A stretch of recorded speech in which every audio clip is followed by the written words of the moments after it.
next example, our cyclic group.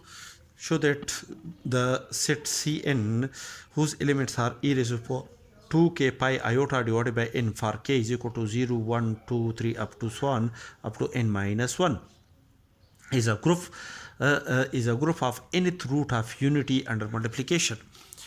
Let A be an element equal to e raised to power 2 pi iota divided by n.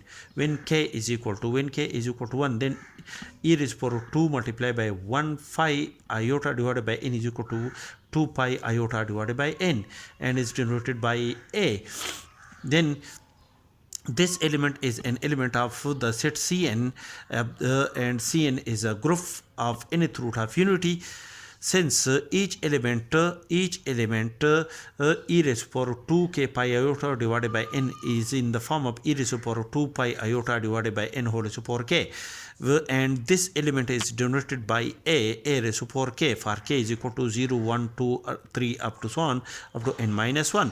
That is, each element of the group Cn is generated by an element a when we substitute k is equal to 0, 1, 2, 3 up to n minus 1. Therefore, this group is the group of nth root of unity is a cyclic group generated by an element a is equal to e raised to power 2 pi iota divided by n.